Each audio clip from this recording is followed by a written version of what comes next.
მოგესალმებით, ჩემო ძვირფასებო, დღეს მოგცემთ რჩევას მშობლებს, ვისაც პატარა ბავშვები ყავთ და გეტყვით თუ რატომ არის მნიშვნელოვანი პატარა ბავშვს ავუხსნათ ყველაფერი და არ დარჩეს რაიმე გაუგებრობა მისთვის და რაც თავარი არ დარჩეს კითხვები, რომელზეც არ იქნება პასუხი გაცემული ბავშვისთვის გასაგებენას. როდესაც რჩება ბავშვი გაუგებრობაში ან არა აქვს მის კითხვებზე პასუხი, ის იწვევს მასში შფოთს. ეს გაუგებრობისგან გამოწვეული შფოთვა არის ძალიან საშინელი ბავშვისთვის და არა მარტო ბავშვისთვის, ასევე უფროსებისთვის, მაგრამ პატარებისთვის განსაკუთრებულად, იმიტომ რომ მას არა აქვს ჯერ კიდევ გამოცდილება და ცოდნა, რომ ლოგიკური ახსნა მისცეს მოხდარ მოვლენას. თუ გინდათ გაიხსენეთ, რაც მდგომარეობაში ვარდებით, როდესაც თქვენთვის სასიცოცხლოდ მნიშვნელოვან კითხვებზე პასუხი არ გაქვთ. როცა გაუგებრობაში ვართ და არ ვიცით რა ვქნათ. აი ეს თქვენი მდგომარეობა გაამრავლეთ ასე. და ესეთი სიმძაფრით აღიქვამს ბავშვი ამ გაუგებრობას და შფოთს. ამ შემთხვევაში ბავშვმა რომ შვიდად გააგრძელოს ცხოვრება, პასუხი უნდა ჰქონდეს გაცემული ყველა კითხვაზე, რომელიც მას აწუხებს და მისთვის ძალიან მნიშვნელოვანია. მანამ შფოთი არ მისცემს დაწყნარების საშუალებას. როდესაც ეს შფოთი გრძელდება რამოდენიმე ხანი და ხდება ძლიერ შემაწუხებელი, მაშინ ბავშვის ქვეცნობიერი გონებას არ რჩება სხვა გზა და იწყებს პასუხის მოძებნას მისი ლოგიკით და უკვე მიღებული გამოცდილებების ბაზაზე.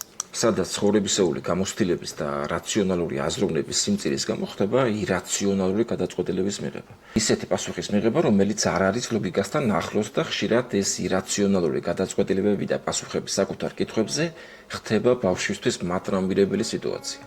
და ამ ირაციონალური შთაგონებით ცხოვრობს შემდეგ მთელი ცხოვრება, რომელიც დახს ასვამს მის მენტალურ ჯანმრთელობას და ბედნიერ ცხოვრებას. გეტყვით მოკლე უბრალო მაგალითებს და მიხვდებით ყველაფერს თქვენ თვითონ. წარმოიდგინეთ სიტუაცია, რომ ბავშვი ხედავს, დედა სადღაც მიდის სახლიდან და კარს კეტავს. პატარა იკითხება, დედა სად მიდიხარ? და თუ პასუხს ვერ იღებს, მის გონებაში უკვე ჩნდება ირაციონალური გადაწყვეტილება, რომელსაც მოყვება შემდეგ შფოთი. დედა წავიდა და შეიძლება აღარ დაბრუნდეს. ამის ნაცვლად შეიძლება ძალიან მარტივი სიტყვებით ახსნა, რომ სიტყვაზე დედა მაღაზიაში გავდივარ და მალე დაბრუნდები. ეს აძლევს ბავშვს უსაფრთხოების განცდას. წარმოიდგინეთ მეორე სიტუაცია, ბავშვი ხედავს, რომ დედა და მამა ჭუობენ. ეს არის ძალიან ხშირი შემთხვევა, რომელიც პრაქტიკაში ხდება და აი წარმოიდგინე ამ შემთხვევაში თუ მას არავინ არ უხსნის, რომ ეს დროებითი კამათია და მაინც უყვართ ერთმანეთი, ბავშვი იწყებს ფიქრს. ეს ჩემი ბრალია, რაღაც ცუდი გავაკეთე, ჩემი გულისთვის ჭუობენ. ეს ირაციონალური გადაწყვეტილება რჩება დიდ ტრავმად.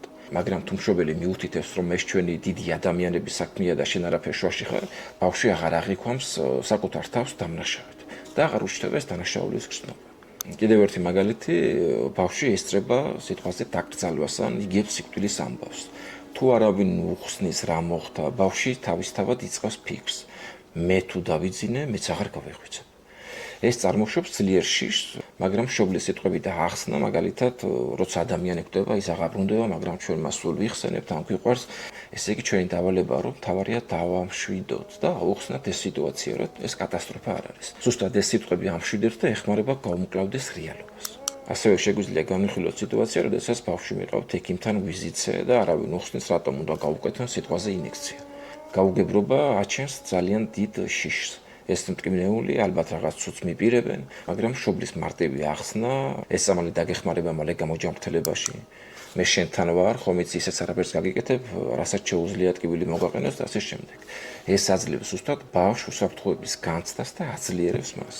როგორც ხედავთ, თითოეულ შემთხვევაში არა მხოლოდ ინფორმაცია, არამედ მშვიდი გასაგები ახსნა არის ის, რაც ბავშვს აძლევს დაცულობის, სიყვარულის და თავდაჯერებულობის განცდას.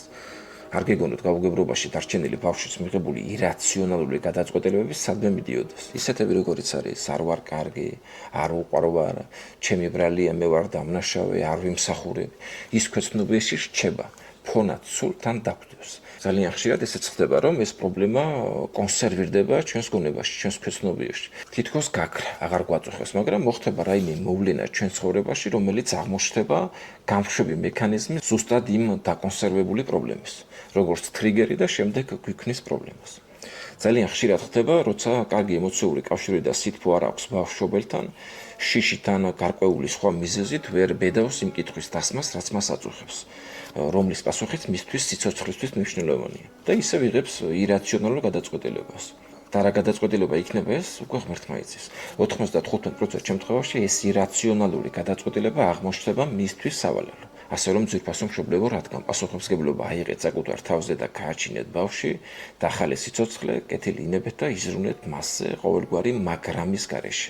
დიდი არაფერი ჭირდება, მთავარია ზუსტად ეს საბაზო ემოციები და საბაზო გრძნობები, სითბო, სიყვარული, სრულმა, ემოციური მხარდაჭერა და გაგება. ერთადერთ ასეთ რამეს გეტყვით კიდევ მამებო, ვისაც პატარა ბავშვები ყავთ. გაუფრთხილდით მეუღლებს. ჯერ ერთ იმიტომ, რომ მათ უჭირთ უკვე დაწყებული მშობიარობიდან და შემდეგ უკვე მის შემდეგ გაგრძელებულიც.